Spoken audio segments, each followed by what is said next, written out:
This episode is brought to you by FXX and Hulu.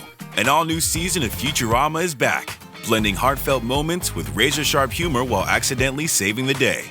The Planet Express crew is back, defying gravity and common sense. From the creator of The Simpsons comes 10 new episodes where the romance is hotter, the threats are bigger, and the action hits harder. Don't miss the all-new season of Futurama. Watch it Mondays on FXX or stream it on Hulu. Well, we were not prepared for this. The venue is full. However, the mission is bigger than the room. You can still join us. Due to the incredible uptake, our Responding to the Rebirth conference will now be live streamed. Book your online pass now at rebirthconference.net. You may not be in the room, but you can still be part of the response from anywhere in the world on Saturday, the 22nd of November. On the live stream, you'll get full access to all keynote sessions, panels, and interviews with guests including John Lennox, Paul Kingsnorth, Elizabeth Oldfield, and Al Gordon. You can take part in the Q&A. You'll get to take home recordings of all of the sessions and get a front row seat to what God is doing. A rebirth is happening. Let's respond together wherever we are. Book your live stream pass at rebirthconference.net.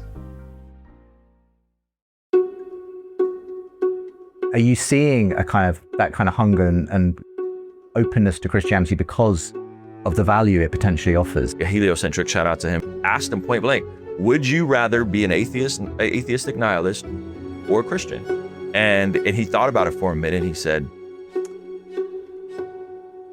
I'll throw you a bone. Maybe Christian. And so when Wes Huff went on Joe Rogan, the biggest of them all, suddenly it was like, whoa. Wow, that is fascinating. It's the same evidence you for sure have heard for 20 years. Yeah, it's like all the apologetics nerds are like, at last, we're getting out there. A cheeky question, but who do you think is next? bold prediction. Just said he's been going to church. Oh. Christian hip hop is at a very good stage right now too. It seems to be a renaissance of sorts. Forrest Frank is selling out arenas now, But a lot of people have objected to my thesis over the past year about this surprising rebirth of belief in God and said, no, it's just part of a conservative political thing. With all the shift away from the progressive left politics, and how does it play into this search for God that's also happening? No, it's a good question.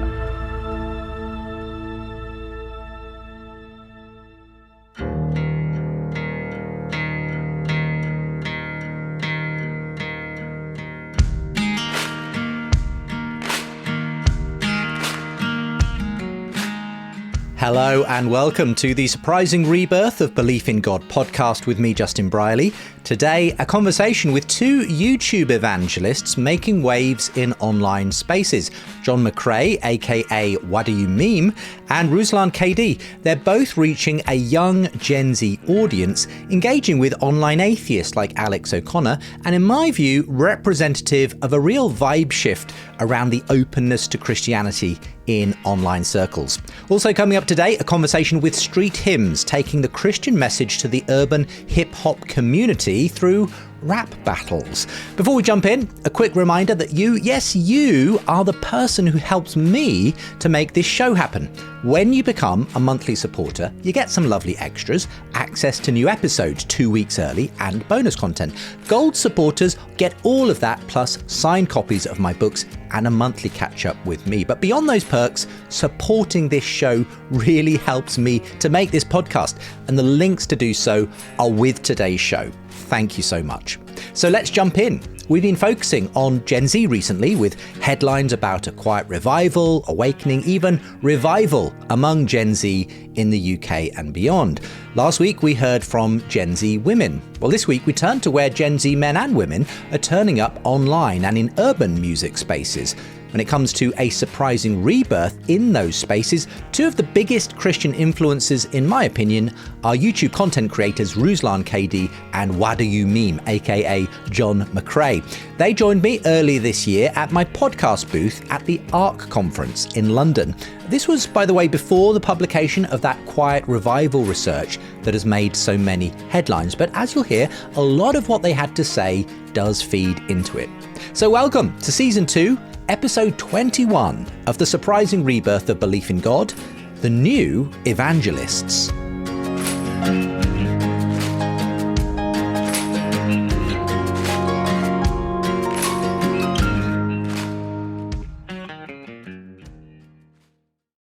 Welcome to Only Murders in the Building, the official podcast. Join me, Michael Cyril Creighton, as we go behind the scenes with some of the amazing actors, writers, and crew from season 5. The audience should never stop suspecting anything. How can you not be funny crawling around on a coffin? No, that's true.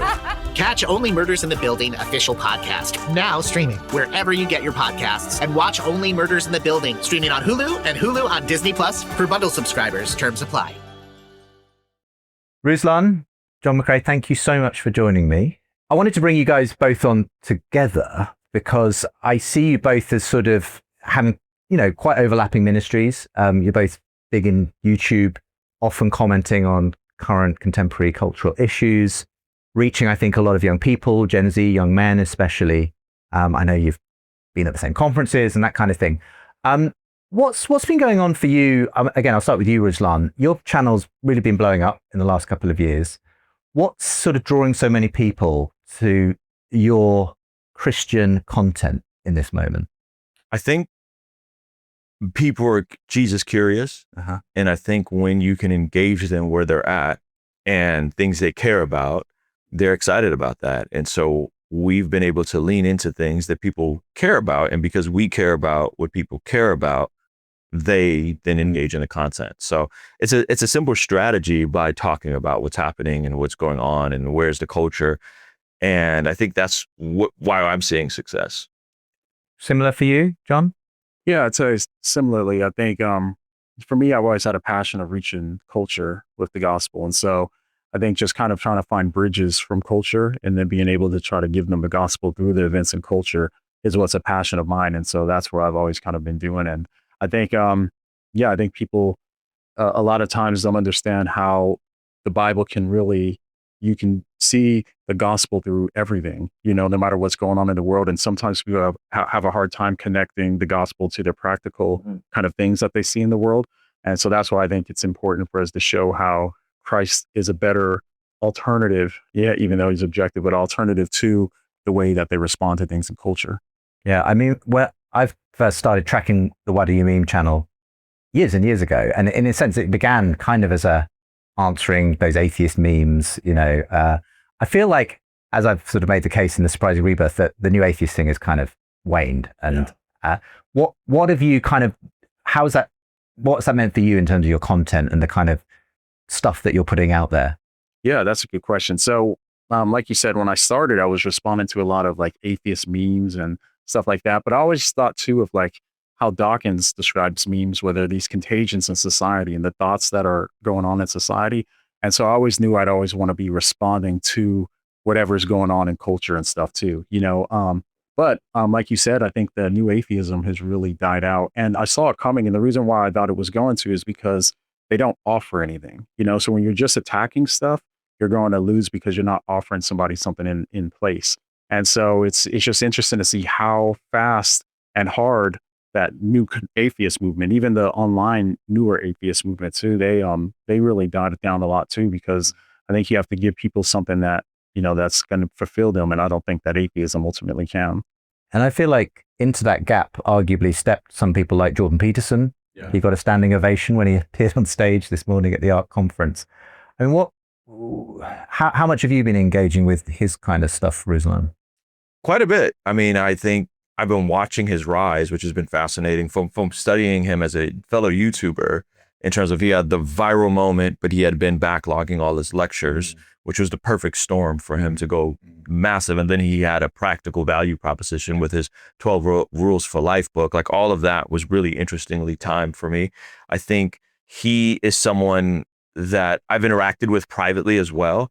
And I'm friendly with his wife, Tammy, who's she's a gem. She's amazing. And so I think he's really close, if not already there on the faith aspect of Jesus. The truth claims of Christianity, I think he's there or he's very close just based on my interactions with him and my interactions with his wife. And so I think in that will influence and have a ripple effect. I still think he's kind of cautious to say the word Jesus and the name Jesus and Christ. Like today, he didn't really say Jesus, but was talking about Jesus and the Christian story. So I find that interesting, intriguing, and I don't think it would make a difference. I think people kind of know where he's at or where he's headed, but I think he has a lot of influence. And so now, to me, the question goes, okay, great, new atheism is dying out. They don't have much value, or it's nihilism or secular humanism. Both are incoherent as far as I'm concerned. So now I would love to see a shift from just responding to culture to building better culture. Here are how we get into the fruits of Christianity. Yeah. Instead of saying that's bad, we're better. No. Let's build the better thing, the better life, the better culture, the better value proposition, equip people to know how to suffer well when tragedy strikes, to know how to build their lives out. And then people will go, well, I look at all these Christian guys and they're married and they have families and they seem to be joyful and they seem to be healthy and live longer. And then we got these secular people and they don't seem very happy and they have a stint of hedonism, but how long is that going to keep you happy? How much do you see that coming through in the people who bump into your content on YouTube, which is a very male dominated kind of platform anyway? Are you seeing that kind of hunger and openness to Christianity because of the value it potentially offers and a different, I suppose, proposition to what these guys are getting in the regular culture? I think when people get honest about who they are and what they want out of life, I don't see another pathway forward, because I think what's built in us intrinsically, the eternity in our hearts, the being created in the image of God, and again, we don't go to Jesus to get what we want, but going to Jesus, oddly enough, often gives us what we want out of life. It gives us that full, abundant life. And so I just had a pretty high profile atheist on whose tone is totally different with regards to his, he's not the new atheist type, right? He does, it's a buddy of mine named Heliocentric, shout out to him. He does atheist church audit. He goes to different churches, he does an audit. So he came to my church, that did an audit on our church. And so in our conversation, I asked him point blank, would you rather be an atheistic nihilist or a Christian? Like, remove the truth claims. And he thought about it for a minute and he said, I'll give you that one. I'd rather be a Christian. Yeah. So. And I hear, interestingly, more and more atheists saying similar-ish things. I mean, Alex O'Connor, we've both engaged in at various points, and I get the sense that he's quite attracted at one level to Christianity. He just says, I just haven't been convinced yet that it's actually true. But he's been quite open, saying, yeah, if you could convince me, I'd like to be a Christian. I can see the value. I can see why people are so attracted to this. They're no longer sort of dismissing it as fairy tales and, an awful blight on humanity as the Dawkins and the Hitchens once did. It feels like the tone's changed. What you got him, I remember, on your show quite recently, at the time of recording at least. What was your interaction like with Alex? I find Alex extremely charming. I think he's very kind. I think our interaction started off on a wrong foot because it was on the back of the great Isaiah scroll and Wes Huff, word for word, and trying to articulate to him, hey, you're technically right. It's not word for word, but Alex, you're missing the forest for the trees, and your sources are questionable. These guys, Kip Davis and Dan McClellan, the Mormon scholar, are not people you want to be quoting in this conversation. And so now, of course, Wes has had on actual textual critics and went over the Isaiah scroll, and we had other. And so I think it was okay to concede the word for word shortcoming of Wes, but I think he still wasn't getting it. And so anyway, our interaction was remote, probably not the best, but I think he is curious from one standpoint, but I also think he has his heels dug in pretty deep. Well, but what it for me represents, and coming to you on this, Jon, and your YouTube channel, there's this kind of been this blooming sort of cottage industry of so many interesting podcasters, YouTubers, lots of them producing brilliant Christian content, some really smart atheists that are kind of have just created this whole new world of engagement. And so when Wes Huff went on Joe Rogan, the biggest of them all, suddenly it was like, whoa, Christian sort of evidence for the Bible is suddenly reaching this mass audience. And suddenly there was, responses and counter responses, and everyone was getting stuck in at that point. And whatever you thought of all of that stuff, I was just quite excited to see people are talking about whether Christianity is true right now in these very high profile ways. You guys have obviously covered a lot of this. Jon, what's your sense? Does it feel like, does it feel like something shifted recently in kind of the way people are talking about these issues at the moment? Yeah, absolutely. I think a lot of this shift started with Jordan Peterson to some degree, because I think what he did was be able to articulate to people why Christianity can be psychologically true for people and beneficial. And so because of that, I think that's when I started noticing the wave of other people starting to talking about how Christianity could be helpful and beneficial, especially in this void that there was for, like in the wake of like the new atheism and stuff like that. People were looking for meaning and purpose and for some sense of value in their lives. And Jordan Peterson was able to kind of show people that you can have this even if you don't believe that it's all objectively true.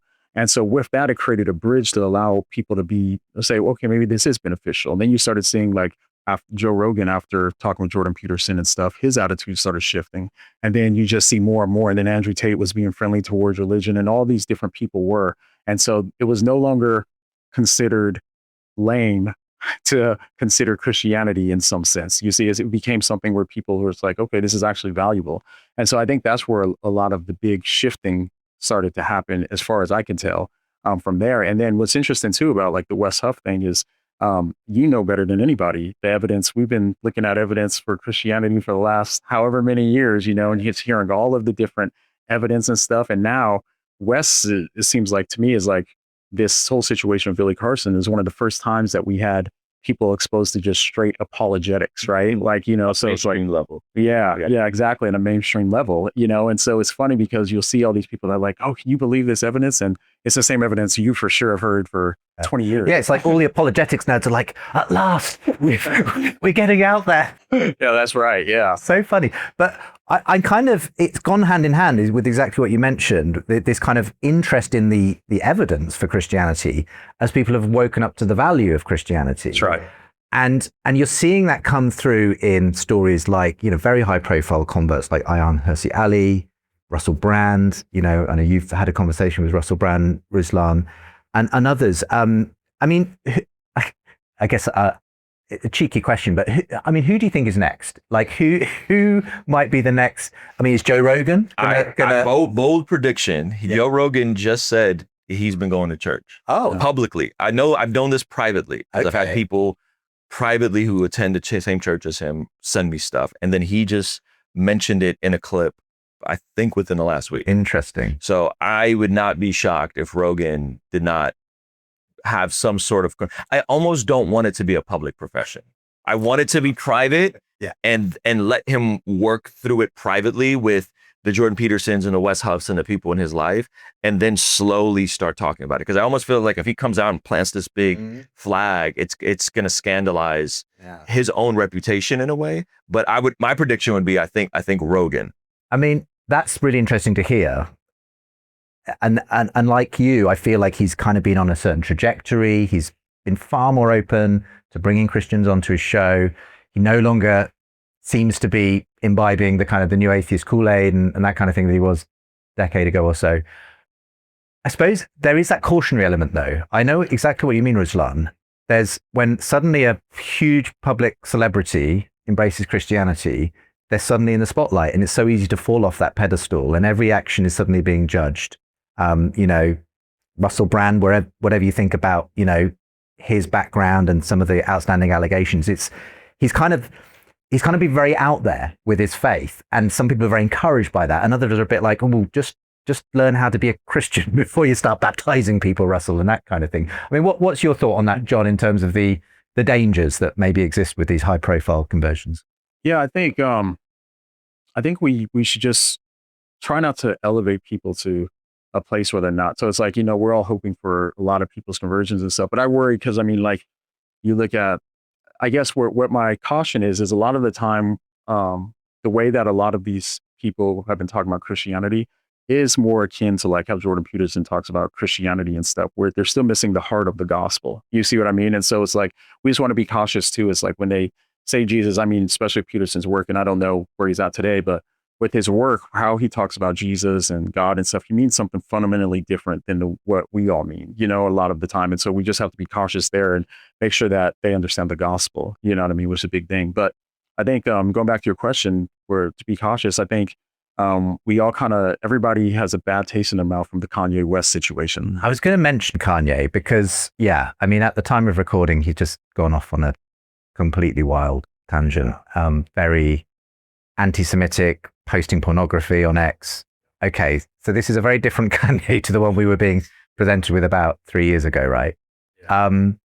And you guys both would have profiled Kanye's journey at that time, where he seemed to have this extraordinary kind of conversion to Christianity, you know, produced the album Jesus is King, and then it all seemed to start going wrong, and suddenly, you know, so, I mean, I don't know if you want to comment on what happened specifically, Jon, in that instance, and what cautionary lessons we might want to draw from it?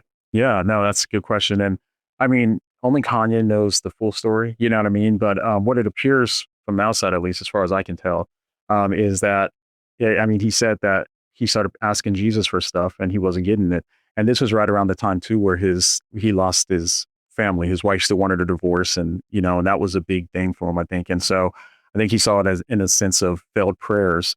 And then, and then whatever conclusions he drew from that, you know, which is unfortunate. But I think like that is a good example of like where it's like they're still people. So we don't want to put them on a pedestal just because they're, you know what I mean, they're celebrities, but it's just like, you know, they should be treated how we would any other believer. And I mean that in a positive sense as well, because a lot of times whenever a celebrity converts now, people are like, oh, they can't be saved, they're faking it and stuff like that. But with anybody else that said they converted to Christianity, you'd give them the benefit of a doubt, you know? So I'd say in both cases, treat them just like regular believers, you know what I mean? Instead of elevating them to a place higher or lower than it should be. Yeah, Kanye had an unfortunate series of events that was the perfect storm. So if you track his salvation, we're talking late 2018 into 2019. I saw him in person. The last time I saw him in person was the beginning of 2020. Still excited for the Lord. And he had good people around him that didn't position him as an authority. So if you go back to that Jesus is King era, and a lot of those shows, he wasn't out front. Oftentimes you couldn't even see where he was on stage. I think all of that was very calculated. And then 2020 came around, and then the lockdowns happened. And then he got the bright idea to run for president. And then that caused strain on his marriage. And then Kim wanted to leave him. And then he had the bipolar diagnosis, which he says is not bipolar. So he was medicated for years for bipolar without actually having bipolar, according to him. You talk about hard drugs for probably a decade prior. He's doing, what's the oxygen mask stuff? He's doing oxygen mask. He's done Molly. He's done coke. So you're talking about someone that has serious addictive tendencies, has done serious drugs for years and years and years, loses his family, the thing that he prayed the most for, and then generally didn't feel like the Christian community had his back. And that's what he revealed to me when we interacted, was he felt like, where were you guys at when I was going through it? Where were you guys at when I couldn't see my kids? And it's like, we were praying for you, bro. Like, well, that's the issue. All you guys did was pray. It's like, well, what did you want us to do? You know, I reached out and had tried to connect him with my Christian therapist and really tried to provide resources for him. So I think that's a sad sequence of events to where you have someone that, for all we know, could be in a psychosis right now. We don't know what he's going through. And so in that, I think, how do we avoid a situation like, I don't know if that was avoidable. You know, I think if someone comes to faith and wants to express their faith, what do you tell them? No, you can't get baptized. You can't share your testimony. Like, I don't, because again, I think this false norm that Kanye was propped up as a teacher, he wasn't. He had good pastors around him. It wasn't Joel Osteen and Mike Todd like that. Like, he had a couple appearances with those folks, but that's not who he had around him. And so do we tell that person to sit down and shut up and not, you know? So the Rogan thing, that's why I'm kind of like, I don't want him to be so outspoken. And as he's working it out privately, I think he'll sort it out. Totally get that. And I think that's it's an important lesson for all of us about just giving people the space to grow into their Christian faith without sort of loading them with expectations, putting them on a pedestal and so on.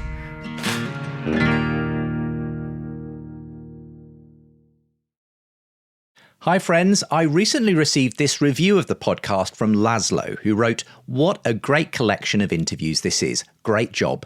And a recent convert also left a review saying, "It's taken me 50 years to find God. Better late than never." If you're enjoying this series and you'd like to help me reach even more people with Thinking Faith, please consider supporting this show. Silver supporters get early access to episodes and bonus content. Gold supporters also get signed books and a monthly catch-up with me. The links to support are with the show notes or visit justinbrierley.com. Anyone can follow. It takes something special to be an original, which is why the 2025 Lincoln Navigator SUV arrives with new ways of surrounding you in luxury, including the ultra-wide 48-inch panoramic display and the multi-sensory Lincoln Rejuvenate experience. A true original never stops evolving. So meet the 2025 Navigator, the original that's all new and better than ever. Learn more at Lincoln.com. Lincoln and Navigator are trademarks of Ford or its affiliates. Your earbud fell in a coffee cup. You need a taco pick-me-up. When modern life gets rough, grab the timeless taste you love. Paso, the old El Paso. I'd be interested, speaking of Kanye, because in a sense, one of the exciting things was that he was a pillar of the hip hop community, you know. Now, he's a kind of unusual example. His journey's gone off spun off in a certain direction. But I have been hearing otherwise a lot of rumblings, and I know you've got a background in rap and hip hop yourself, Ruslan, that there's been an interesting kind of shift in the hip hop community when it comes to God. Now, there's obviously always been a lot of crossover with R&B and gospel and everything else. What sense have you had, though, that there might be even arguably a surprising rebirth of belief in God happening within that kind of rap and hip hop community? Oof, I think that's tricky in that there's a lot of people that privately do profess faith in God, but make art that's completely contrary to said faith in God. And I think I don't know how to reconcile that. I don't know how you... Give me some examples.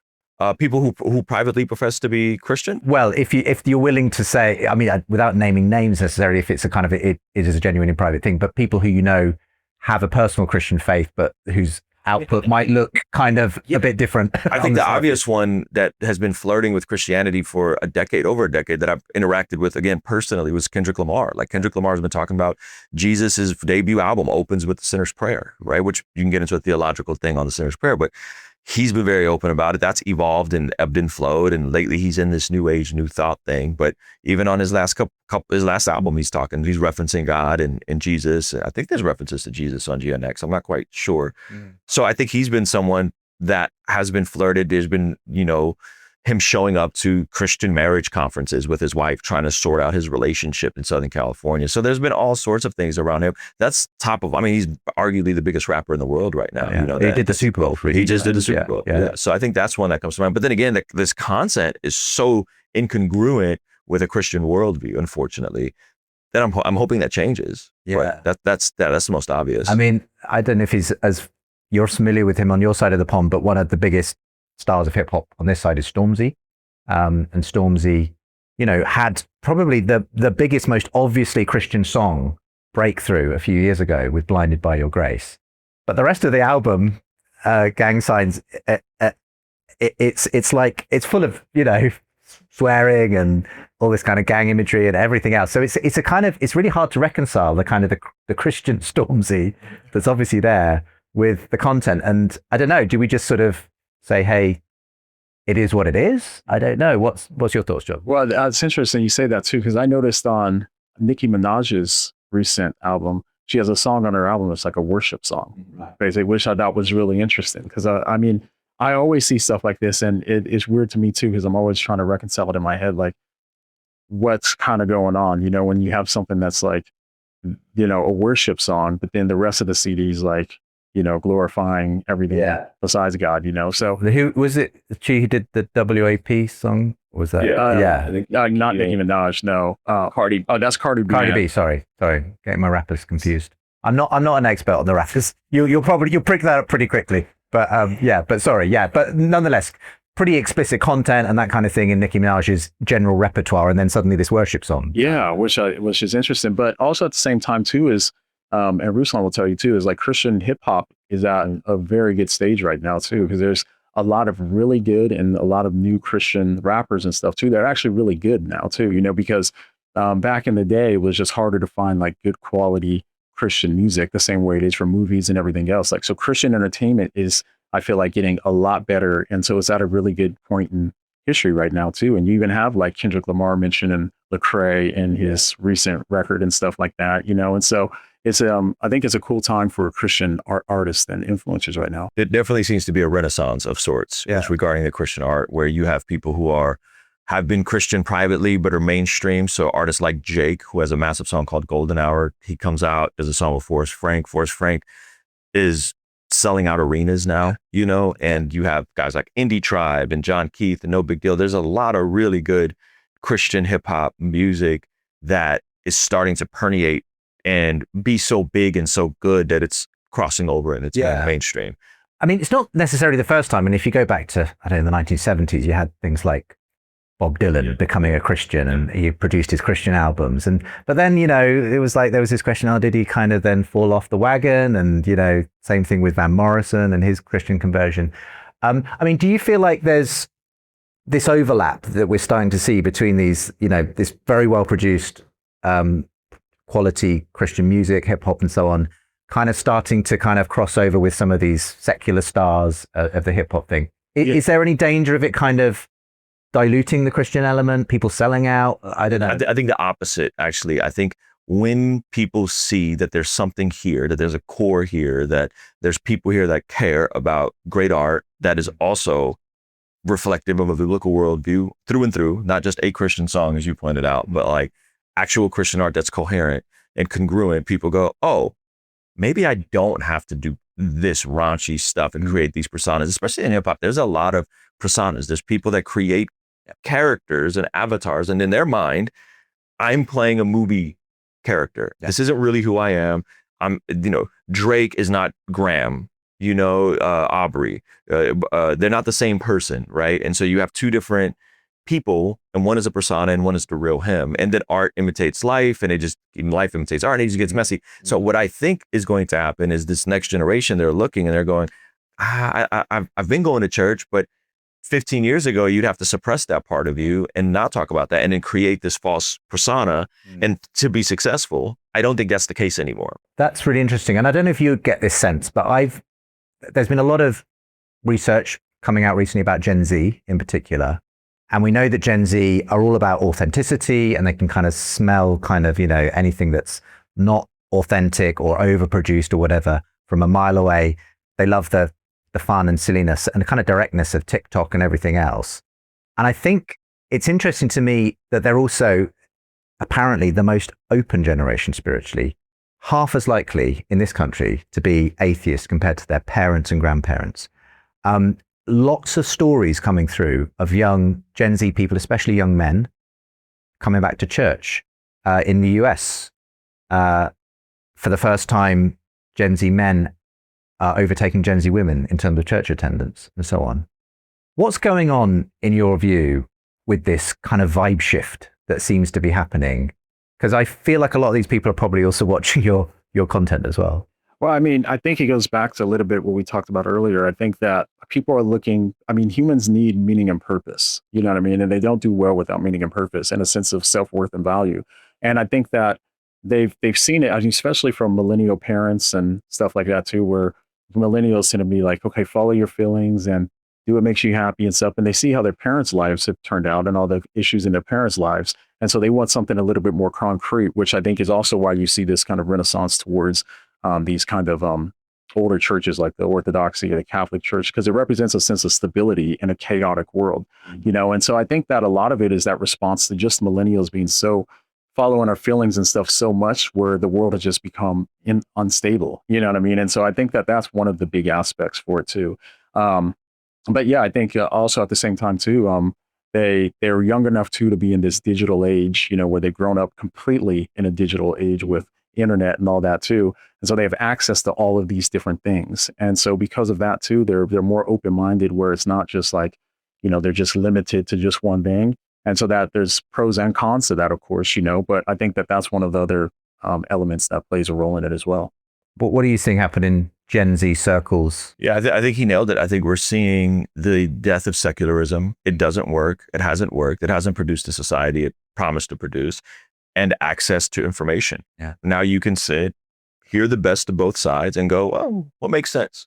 Whose worldview is more congruent? Do I want to believe in the nihilistic, atheistic, humans have no free will, there is no objective morality? Does that seem intrinsically correct? Or do I want to believe that there is an order, creator, their love is real, free will is real? I intrinsically believe the Christian story. And it feels to me like there's this openness among a lot of the content creators out there now. You've interacted with some of them, people like George Janko, Boris Frank, these young guys who have kind of become quite sold out Christians, just communicating directly with their audiences on TikTok, Instagram Reels, YouTube, and elsewhere. And they're just kind of like challenging them to take Christianity seriously. It's like they've dropped the kind of awkward nervousness that maybe existed in my generation around that, where you had to kind of play it very safe and not talk about God too explicitly. Now it's like, yeah, just get it out there. Just talk about it. I don't know if that's your experience, Ruslan. Yeah, I mean, George Janko, one of the biggest podcasts out there, he is very unapologetic and very bold. And I always commend him for his approach to that. So I think that's a great example.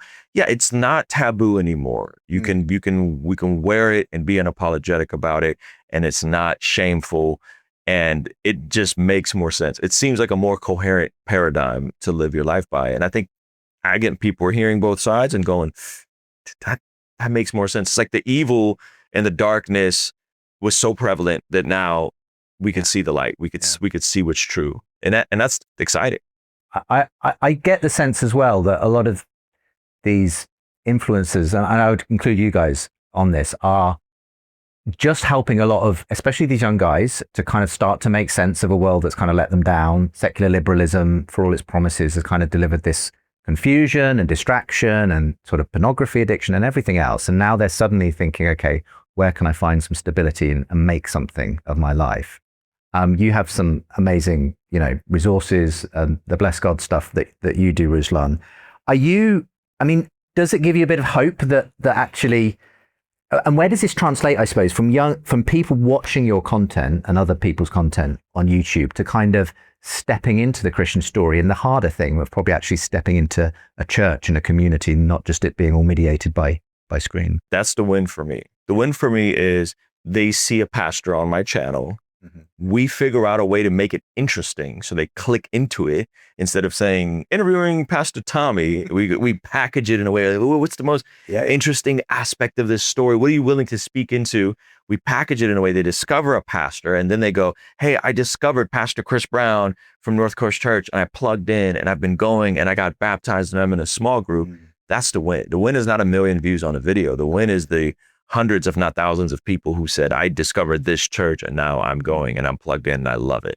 Do you see similar journeys? Yeah, absolutely. I think that's one of the things too, because there was a point in my YouTube journey where I was like, man, I don't feel like I can make a difference because people are only going to watch a little part of it, but it's like, it's not the full thing. So it's like, for me, I always hope people will watch a video, be inspired by it, to go get plugged into a local church, get deeper into their Bible study or whatnot, because that's what it is. Like, our stuff is just a doorway a lot of the time, and so we want people to just be able to like go find communities and stuff like that to be able to get fed and get nourished at their communities. Yeah. We've been intentional to create resources as well. So I have like a 60-day devotional, 35 days in the Old Testament, 25 days in the New Testament. I have a prayer journal that's been doing amazing for us.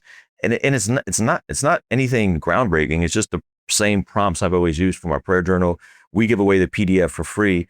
And then people go, hey, I've written in it for 90 days and I'm seeing God answer my prayers. Because that's another thing about prayer is you forget so much of what you pray for. But if you start documenting it, you remember, oh, wait a minute, that thing I prayed for 45 days ago, I wrote it down, and I'm more able to recall that I wrote it down. And then you start seeing the fingerprint of God all over your life. And I think like simple things like that gets people excited, and then they start seeing it and it becomes a part of their spiritual discipline, spiritual formation. Yeah. I mentioned a vibe shift in the kind of religious sense that's been going on, but a lot of people have obviously been talking about the political vibe shift. I mean, in some ways, ARC is a good representation of that. It's kind of a lot of arguably conservative leaning figures getting together with Christians to kind of think about how do we, I suppose, rediscover the Christian foundations of the West and so on. Obviously, the most obvious manifestation of this is Donald Trump being re-elected into the White House. That has got kind of all kinds of crazy stuff has happened at the time of recording since he was inaugurated.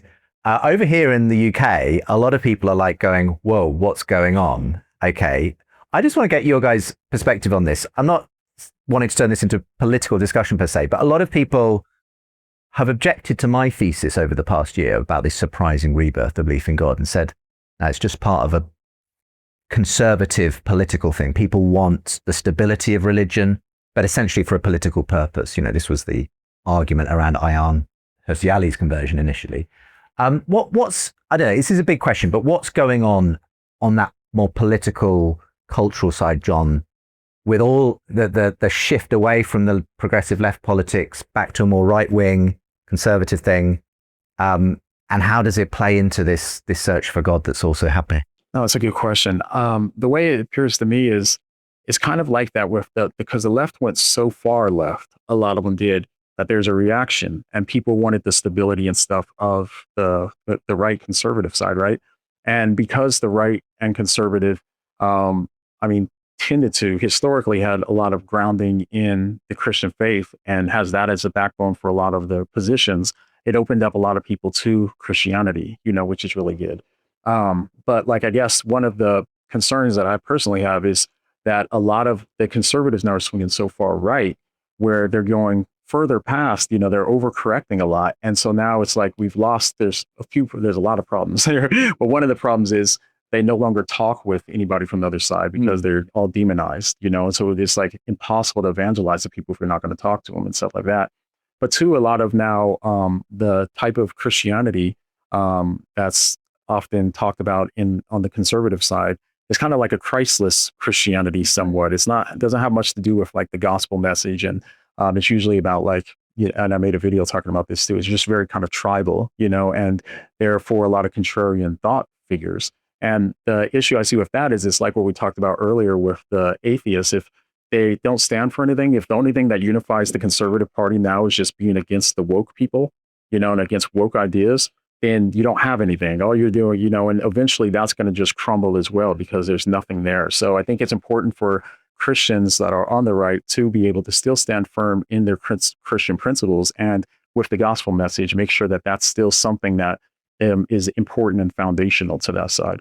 That's brilliant. I think the area Donald Trump got it right, to everyone's surprise, was somehow he was able to flip the right to be the party of the blue collar working class person. Yeah. I don't know how he pulled that off, but it was genius on his part. Now, here's the next opportunity. And I feel like if the right doesn't get this right, it's going to swing back to the other extreme. Okay. There has to be a better story for how do you care for people? How do you do charity? How do you care for people who are less fortunate? And because the left has the story, we're just going to take money from the rich and we're going to give it to the poor. Okay, great. That didn't work. It's not going to work. Wealth flight is a thing. People will just leave. Yeah. And you can't tax the rich forever. The right has no story right now of how do you care for poor people? And I think if they can get behind that and the messaging be something like, hey, we do care about poor people. We do care about marginalized people. We do care about people from other countries that are suffering. We do care about the human plight. However, we don't think the government's job is to fix all of it. So what we want to do is get the government out of your hair. We want to put more money in your pocket so you could first take care of your home, then take care of your local community, then take care of your extended community, then go take care of the refugee in another country who needs assistance, right? And I think if that was better communicated on the right, that story was told better, now we're getting somewhere. That story is not being told. It's just left bad. Left bad can only go so far. And so people go, all right, we get it. The left's bad. What are you going to do? Yeah, you want something that you can actually build on, as you say. I mean, we did have a little brief interaction on X/Twitter about this, because what you're describing there about look after your own first and then it goes out until you reach those beyond your nation was kind of encapsulated in what J.D. Vance said about this concept of, Ordo Amoris. And a lot of people, me included, said, does that square this, because he was kind of using it to justify the kind of America first kind of approach, which is fine if that's your political kind of philosophy. Fine. I was just worried about him saying this is a Christian thing, because when you read the story of the Good Samaritan, it does look like it's about Jesus saying, actually, turns out your neighbor is the last person you expected. And I've always liked to think of Jesus as kind of flipping the script, maybe on both left and right politics kind of thing. But I'll come to you first, Ruslan, then Jon. But what's your feeling about that then? Is it okay for J.D. Vance to kind of be bringing in Christianity for this specific political purpose? I would say yes, because I think, I'm not a good father if my neighborhood is clean, but my house is a mess. I'm just not. I'm not a good dad if I feed the neighbor's kids, but I don't feed my own kids. And I'm using a very myopic example, but I think that's the extension of that. And so I go to, First Timothy, where Paul is talking about he who does not provide for the needs of his family, specifically his own household, is worse than an unbeliever and is denied the faith. So that means my home, my family first, and my friends and family, and so on and so forth. But here's the opportunity. J.D. Vance Trump cut a bunch of the funding for folks that were bringing over refugees. What is the biggest organization? Yes. World Relief. World Relief. And so me, as an autonomous citizen who's doing well financially, said, instead of being upset about it, you know what I did? I went and looked up World Relief, and I went and looked up the IRC, which is the organization that brought me out as a refugee. And I went and partnered with them monthly. And I made a donation. And again, that's the better vision. Like that, the better story is, hey, yeah, you are supposed to take care of your household first, and we could be America first, but we should care about other people. We want to make it easy so you can go out and contribute to all the nonprofits and the charities you want to contribute to and be a part of that process, which is what Christians, we've always done that. We've always been a part of that. And so I think J.D. Vance is correct. I think people are rightfully concerned about kind of, brushing it in this Christian nationalistic tone. I understand that, but I think the order is there. I think we would all agree there. We can't just let everybody in. At some point, we got to go, okay, enough's enough. How are we going to navigate this? I'm not for people being deported that have been in the United States for decades. That seems pretty heartless. At the same time, catch and release in America has been a complete disaster. It's been unhelpful. Upwards of 20 million people have came in. We got to figure it out. We got to stop it. And then we can reassess and go, okay, well, maybe we can be more selective with what refugees we do let in and all those sorts of things. But yeah, I think, and by the way, and I would also say that is all inconsistent with Trump's desire to go in and take Gaza. That sounds crazy. Okay. We're not endorsing everything. Can't have it both ways. We can't say America first and we're going to go take Gaza and make it beautiful because it's going to be the best, right? It's an inconsistent paradigm. You can't have it both ways. So I'm just a guy of consistency. If we're going to be America first, you can't put boots on the ground in Gaza. You got to have a different plan for that. Yeah. And I'm okay with, that kind of notion too. I think that you should take care of your family and that sort of thing. I guess this is, to me, is where one of the areas where politics can be a problem, because it prevents us a lot of the time from looking at scripture objectively, because both the right and the left will cherry pick certain things that they like that are consistent with the Bible, and that work for their political narrative. But really at top, what they're doing is their political narrative is the one calling the shots, and they're looking for scriptures and Christian teachings that will align with that narrative. And that's a problem, I think, because, I guess the other problem is that it creates this dual nature where it's like, now when we think of like the Great Samaritan, we see something like that and we have a reaction because we're like, well, the left wants us to take care of immigrants or people like that. We don't want to do that, so it's like, we're going to find ways to justify or to make the scriptures sound different than they already are. So that way we can make it fit in with our political view. And that, to me, is one of the great dangers in politics, because it really does often blind people to looking at scripture objectively, because I don't believe that the gospel and the Bible fit nice and neatly into just one political party. There's aspects from both parties, that are good, but a lot of the time, we just only see one side as just being good, another one completely evil. So anything that looks like the other side has to be wrong and evil, which I think is a problem. Final question. I'll go Ruslan and then Jon on this. What gives you hope right now? What is sort of the thing that is kind of you feel is happening that we can kind of take something away from? It might be the fact that something like art is happening. It might be something else going on in your worlds. What gives you hope that God's on the move at the moment? Two things. On a personal level, I would say my children. I think having kids pouring the gospel into them and seeing them become loving people who care about others and consider how other people are doing, and seeing that compassion in my kids is very hopeful, because I go, okay, well, if we all did this, we'd create a much better society. And I would say that the other aspect is the massive local revival we're having in my church, in the sense of not we're having these 24-hour nonstop revival services. That's not what I mean. But we're seeing a lot of people come to faith that would be historically nuns, not religious. And they're coming to church, enjoying the church in their 30s and 40s with no background in the faith. And that to me is extremely exciting on a very local grassroots level. Jon? Yeah, and I'd say, honestly, just seeing how culture has kind of adapted to this is, I think we're at a very unique time in history right now where we have a lot of opportunities to give more and more people the gospel message. And I'm just seeing, I mean, personally too, I know 4 atheists that I used to debate and talk to all the time are now Christians, you know, years later too. And when I thought that our conversations weren't going anywhere. Is Alex O'Connor one of them? Not yet. Not yet, yeah. But a lot of them, I thought there was no hope. I felt like I wasted time talking to them for so long. But then you just see how God has brought them to faith later. So that gives me hope to know that God is still working no matter what. And, and he's still in control, you know what I mean, in the grand scheme of things. So it's like we just have to trust God and be faithful with just trying to give people the message of the gospel so that way they can come to know him. Awesome. Guys, thank you so much for some time.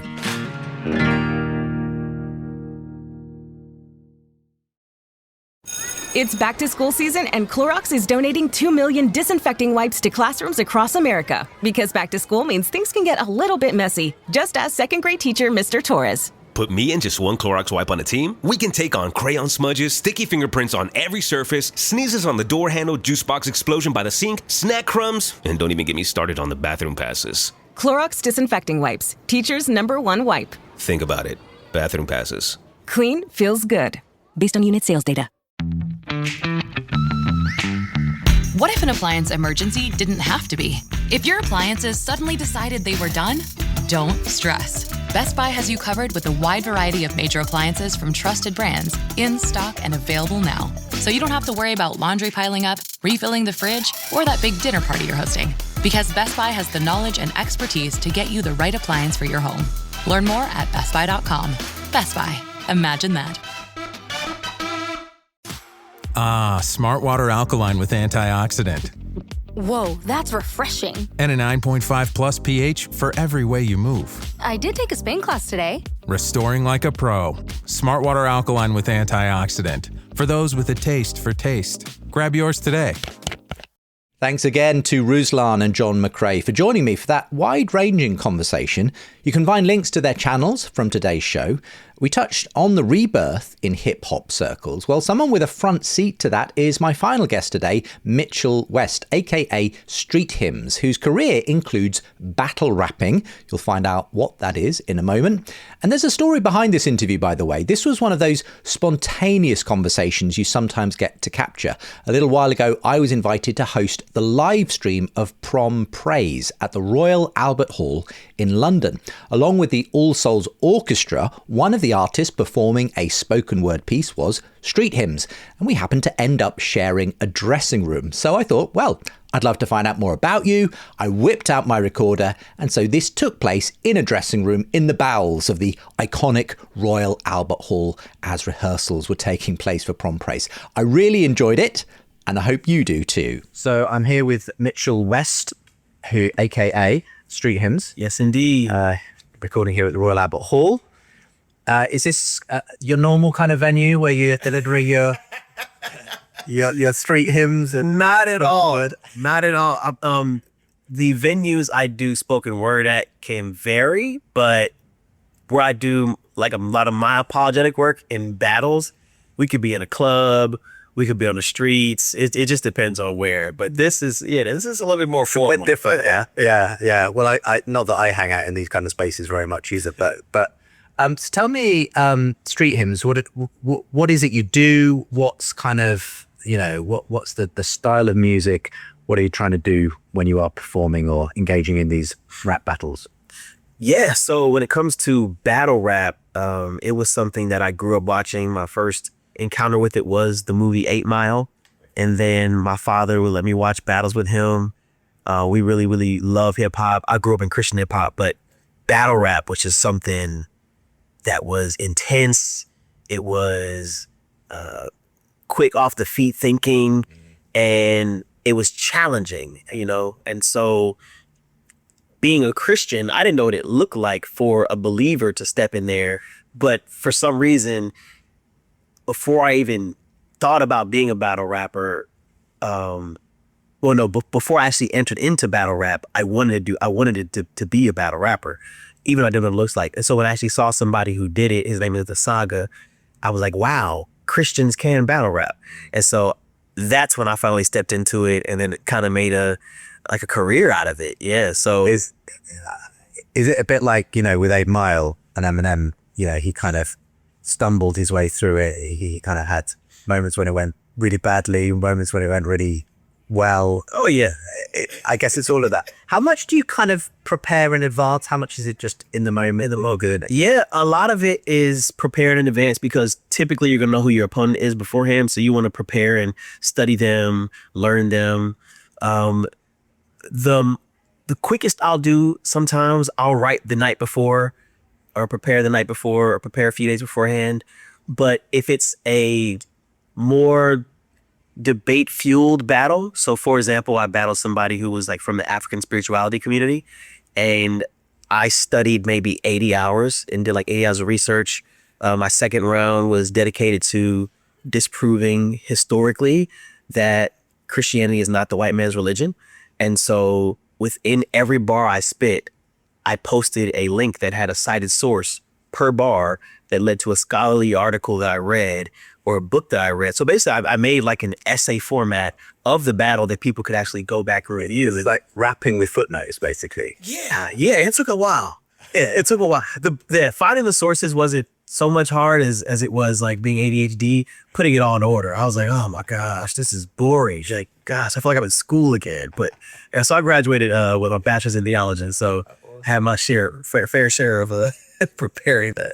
So, I mean, this culture that you kind of entered, as I say, I imagine you're something of a pioneer as a Christian in that area. Yes, I'm one of the few pioneers, yeah. So how does it get received when you're going into these quite intense environments with these big characters? And you're often dealing with people who are very kind of much in the gang culture a lot of the time, I'm guessing. Yeah. I was watching one of your videos earlier with a blood and I mean, how do they take you as a Christian? Do they sort of accept that? Do they ridicule it? What's the kind of the vibe? So here's the thing about urban culture. No matter where you go, there will be a general respect for people of the church, no matter how much they talk about it, because typically there's going to be a connection that they personally have with someone who is faithful, that they can actually say, even though I got my doubts about people in the church, my grandmother was solid. My mother was solid. My granddad was solid. And so there's an homage that they pay with the presence of somebody who appears genuine as well. So as crazy as intense things may get on stage, no matter how much they disrespect me or God or the church, off stage, it's very much love, it's very much respectful, you know, because battle rap is 85+% entertainment. So it's not really, I don't have any actual faults with anybody, any beef with anybody. It's love, you know, and it just so happens that like the UFC culture, our job is to fight each other. So we're going to come out with some bruising.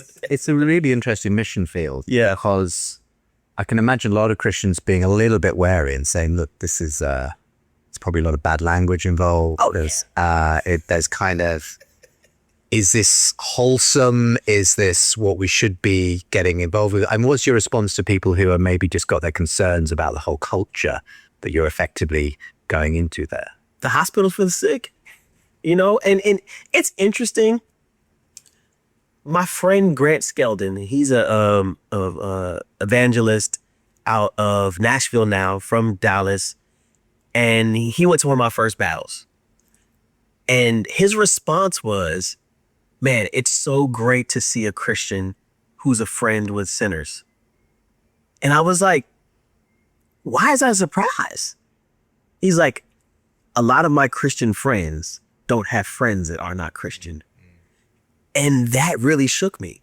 Because for me, how else can I be a light if I'm only ever around light? So you can't name me a single industry, a single culture that cannot be impacted by the gospel. We are called everywhere. And so it depends on whether you are equipped to be there or not, how long you're supposed to be there. Because there's times when I think people can overstay their calling or welcome to a certain place. Because like, all right, yeah, it's time is up, you know? So constantly having to check myself and understand like, all right, I've been blessed to do this, you know, but that doesn't mean that I have a free ticket. You know, there's been times I have the liberty to drink. I have the liberty to enjoy a cigar here and there. But there's been times I've been in the battle rap spaces and the Lord will literally convict my heart and say, you're not drinking. You're not going to smoke a cigar tonight. Because I don't know who's watching, but I just know the Spirit's leaning in on me and saying, restrain, you know? And I think a lot of times as Christians, we like to think about our liberties as we walk in places when really we should be focusing on how the Spirit might be calling us to have our limitations, even within our liberties. Yeah. You know, and that's a response of our faithfulness and our proximity to the heart and the call that God has for our lives. I guess it's not just about the person you're doing the battle rap with, but obviously culturally the audience watching live, but even, you know, when it goes out on YouTube, social media, wherever. And I'm guessing, you know, there's a lot, especially of young men who are really into that and are kind of watching, and they're being mentored in one way or another by these figures, you know, in the music industry, in the scene. You know, we know that a lot of, you know, certain types of rap at least are often to some extent glorifying guns or violence or sex or drugs or whatever. What's the reaction when they see you kind of bring in a different kind of message in that way? Indeed. To your first point, Justin, I know you've kind of heard the phrasing that the debate is never for the two people there, but for the audience. And so typically I'm going to craft my material, not just for the person in front of me, but for the culture that the person in front of me represents and the audience listening. Because there's certain references I can say in one genre of battle rap that another culture will just not understand. You know, I typically am very, very, very lyrical, and I like to do a lot of layers and things. But in that battle where I battled the blood, I was like, let me make this more bite size and more digestible for this audience. This is where understanding the culture that you're involved in, and preaching to is important. Well, like the Apostle Paul says, I become all things to all men so that I may save some. and that's it. You've got to know the audience. Exactly. And be a part of the culture. You cannot judge a culture from the outside. Yeah. It's disingenuous. Like to think that we can understand people without empathy and fellowship. You'll never really know why people do what they do until you're actually with them. And this is why I'm so passionate about people who always communicate things like statistics and data and facts and stuff. I'm like, you're talking about a people group you've never actually spent time with. You've never lived where they lived.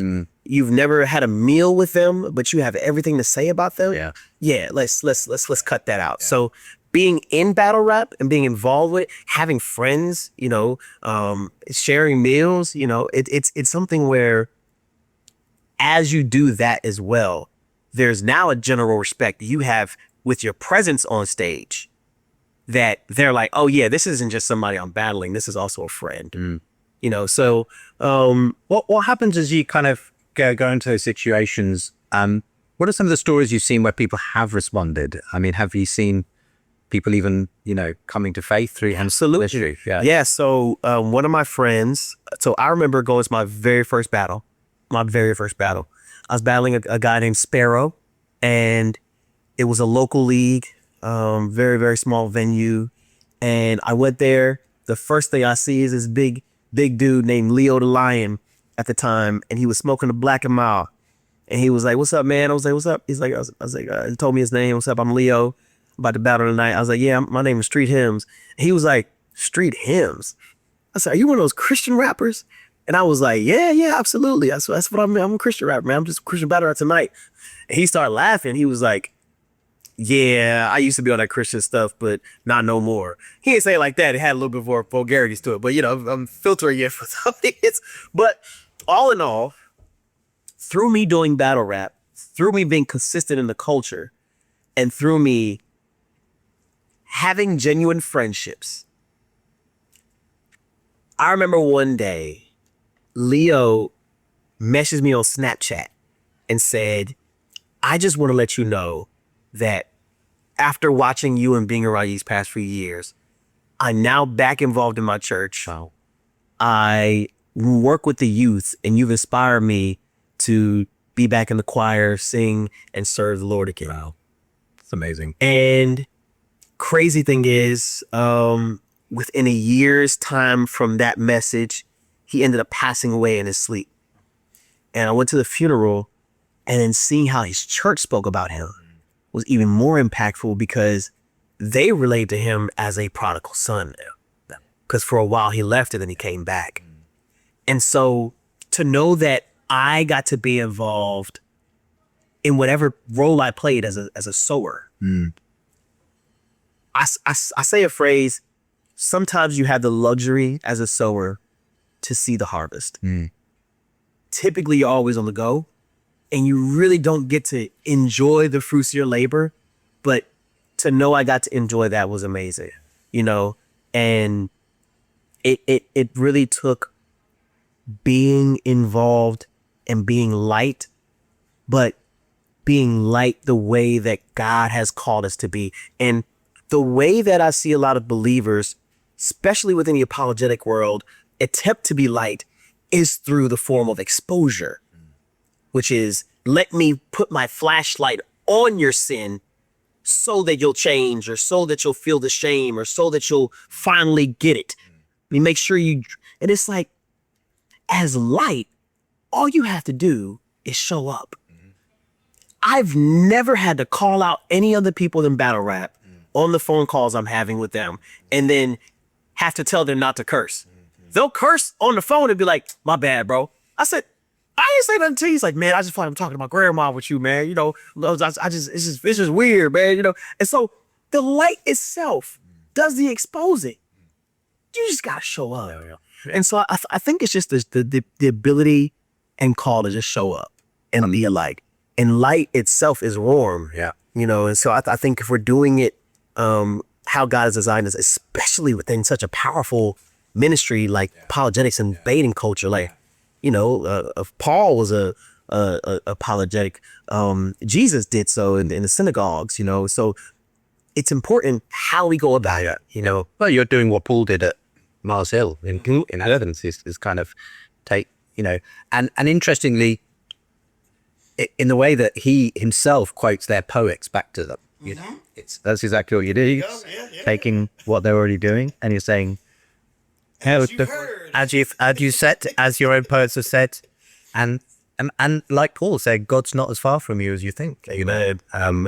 So, more generally in the music industry, and especially kind of in hip hop and rap, I've noticed here in the UK an interesting kind of mixing, really, of that. Very often, we segment the Christian industry, music industry, from the secular music industry, but there's been some interesting kind of overlap, and people very much within the secular kind of hip hop and rap community in the UK starting to really kind of do stuff that's actually got some really interesting spiritual themes and even explicitly Christian stuff. And there's been actually real, I would say, kind of revival of really good quality Christian hip hop asks who are kind of absolutely as kind of just talented, just talented, finding their way onto kind of mainstream shows as well. There's a young Ugandan hip hop guy called DC3 here in the UK. He's just been hearing him, you know, kind of by my son, who's much more into the scene than I am, but on some mainstream rap shows. Yeah.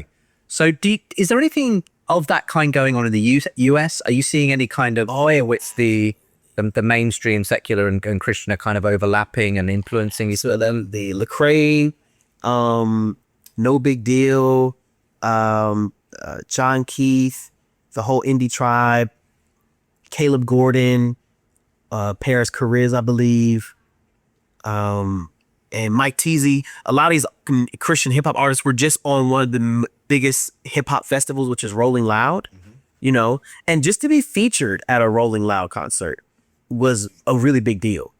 Now that door has been opened, and because one thing the mainstream sees is like, is there dollars to be made? Sure. You know? And so once you show, oh, wait, if we put these Christians on here, this could potentially lead to how many more ticket sales? Oh, wow. Yes, absolutely.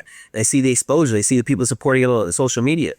I believe that within the next few years, you know, we might actually start seeing a lot of what would have been considered a Christian rap album be able to be nominated alongside other, you know, albums, or not just in the gospel category. Yeah. Which is why you see a lot of Christian artists attempt to do so. Doesn't work out often, but I think with how it's being received outside of just the digital and audio world, like playlists and that, I think when it comes to, now we're actually seeing them in festivals, we're seeing them perform alongside, we're seeing them go on tour with other artists. That's where you start to say, okay, now you have a skin in the game, not just you have listeners, you have a following. Christian hip hop's always had a following. We always had amazing sales, you know, generally speaking. But when it comes to whether or not the world cared, you know, that's where you start talking about war, start talking about accolades, things like that. So yeah, I think we're doing, and that can be exciting, I guess, but Christian artists especially, who are then reaching, if you like, more secular audiences very often through those means.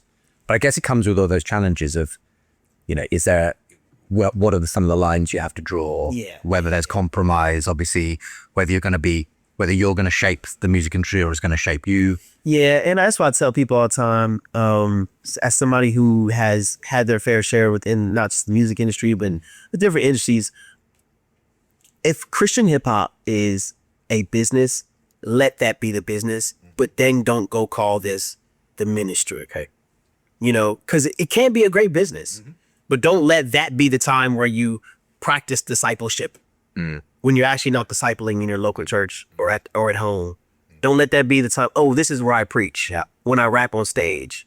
When you're actually not feeding the flock that you're preaching to. It's just you're on stage. You go, do it as a job, do it as a business, but don't then equate that to this is the ministry. And I think that's where it starts becoming, as long as I'm on stage, I'm ministering. Yeah, that's not always the case. You gotta wash feet. And so to your point about even like a lot of secular artists that are now being more expressive about their faith, I just think it just comes with maturity. These artists start having kids. Their kids start listening to certain music, and then they start seeing, it's like, my daughter can't listen to my album. I want to make an album that my daughter will listen to. Matter of fact, my mom always said I should make an album that she should listen to. So let me make an album that actually speaks about my faith journey. So I think we're just seeing artists who have had time in the game, who have made the money, finally get to a point of like, I want to do something that the people that I love can enjoy and my family can enjoy. And that goes back to the centrality of faith. Yeah, amazing. So what's in the future for you, do you feel, Dream? Woo! Wow. Yeah. So I've never known or thought that spoken word was just such a great outlet for communicating as I've been able to do these past few years. Wow. So I'm excited to see what the Lord does with me through spoken word continually. Also battle rap, like I I love battle rap. I love the culture. I love what I'm able to do within the culture, and I'm excited to see what the Lord does with that as well. Music, as I continue to work on other people's productions, help other people write, produce projects, things like that. I find the general passion of executive producing projects as well. And then as of right now, I'm signed with David C. Cook publishing deal for writing a manga. So I'm working on a faith foundational manga, and I want to be able to produce something that Gen Z can enjoy, that isn't as vulgar or sexually explicit as a lot of the manga. It sounds like you've got quite a few artistic sides to you. But I'm not an actual artist. I'm just an illustrator. Okay, I'm the storyteller. So I'm making the story to be illustrated. That's amazing. Yeah. Oh, that's cool. That's very cool. Well, thank you very much. Really good to hear a bit about your ministry and the music stuff. Well, I appreciate that, Justin.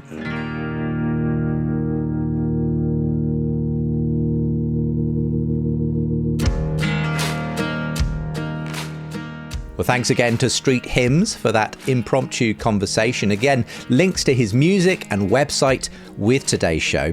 I hope you found all these conversations with some of the new communicators on the front lines of video and music both helpful and engaging as we continue to explore the surprising rebirth of belief in God. Do get in touch with me if you have thoughts of your own. feedback@think.faith is the email address. And don't forget, a rating and a review of this podcast helps others to discover it too. One person who's been in touch that way is Francesca, who sent this extraordinary message saying, "I absolutely love this podcast, as well as your re-enchanting one with Belle. Last year, I unexpectedly got very ill and ended up in intensive care and hospital for a number of weeks. I wasn't well enough to read and out of it a lot of the time, but my husband got me headphones so I could listen, as well as block out the noises of intensive care, to your podcast and my pastor's sermons, which brought me great comfort at that time. So thank you. I'm 30 and I've been a Christian for about 5 years now. You've spoken about suffering a few times, and I wanted to let you know a huge amount of good came from my suffering. And I feel so blessed to say, after sepsis, multiple organ failure, and having to learn to walk again, God has nearly completely healed me. The experience was unimaginable to me before it happened, but God gave me the strength, and so much good has come from it. Such a blessing, which sounds so weird to say, but it's so true. Thank you, and I pray you keep going." Well, the thanks is all to you and I suppose to God, Francesca. What an extraordinary story. Thank you so much for sharing that. Blessings on your continued healing and recovery. And again, if you want to share your thoughts on the podcast, a rating and a review on your own podcast provider goes a long way. But what an extraordinary message to come across from Francesca. And if you don't want to miss out on anything I'm up to or any other content we're now producing from Think Faith, I do encourage you to subscribe to our newsletter. And we won't spam you, just keep you up to date, usually once a fortnight. You'll also get the opening chapters of both my books as a thank you for subscribing. And if you can support this show and my work, well, that really does make a huge difference to me. The ways to do that, as usual, are with the show notes. And we have some cool exclusive video content and materials waiting for you when you do become a monthly silver supporter. Becoming a gold supporter means you'll also get signed copies of both my books and a monthly catch-up with me too. If you'd like it, of course, you don't have to, but I do enjoy those catch-ups a great deal myself. And at the next one, I'll be sharing some highlights from this past summer and the various festivals I've been speaking at. Some really exciting stuff happening in the UK right now. Anyway, the links for the newsletter and to support are with the show notes. So all that remains to say is, here's what's coming up next time. I sat down with an imam who brought people to beat me up, put me in hospital for a week. I got out of the hospital. I went back to the mosque. And then he was so upset, I turned back. I went back. I said, I will stop coming here once you tell me you understood the gospel and you don't want it. I will stop when you say you don't want him. And now that brother is a missionary in Greece. We need to talk about Islam. If there is a spiritual rebirth happening in the West, arguably Islam is one of the key contenders for the hearts and minds of many people. Next time, you'll meet some remarkable Christian evangelists engaging the rising tide of Islam in some surprising ways. Yep, we aren't ducking the controversial stuff here on the show. That documentary episode coming your way next time. But you can get access to it right now, 2 whole weeks early, when you become a silver or gold supporter. Again, just click through to the show info and check out the supporter options. The Surprising Rebirth of Belief in God is a production of Think Faith in partnership with Genexus and the Jerusalem Trust. Editing assistance from Isaac Simmons. Thanks for listening. See you next time.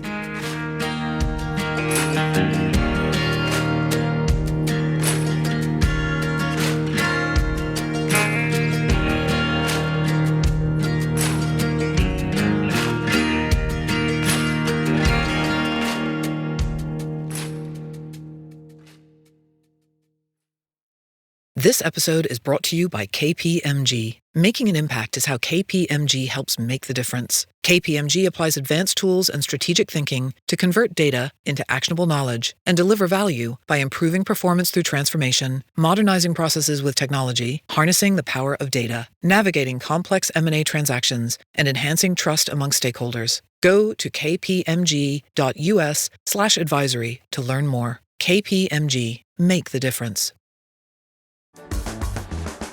Sweat moves you forward. Degree Antiperspirant is here to make sure it never holds you back. Clocking in, sweat. Lunch meeting, sweat. Biking home, sweat. Degree Advanced is for the hustlers who put in the sweat. The world's #1 antiperspirant with up to 72-hour sweat and odor protection. Degree, here for sweat. Try it today. Don't be left in the dark. Find out about our latest shows, upcoming events, and recent articles by subscribing to my Think Faith newsletter. It'll arrive once a fortnight, and I'll even send you the first chapters of both my books, Why I'm Still a Christian and The Surprising Rebirth of Belief in God, for free when you sign up. And if you want to support this show, you'll get early access to episodes and bonus content when you become a silver supporter. Gold level supporters also get signed copies of both those books and the chance for a monthly catch-up with me. Your support makes a huge difference. The links for the newsletter or to support are with the show info, or go to justinbrierley.com.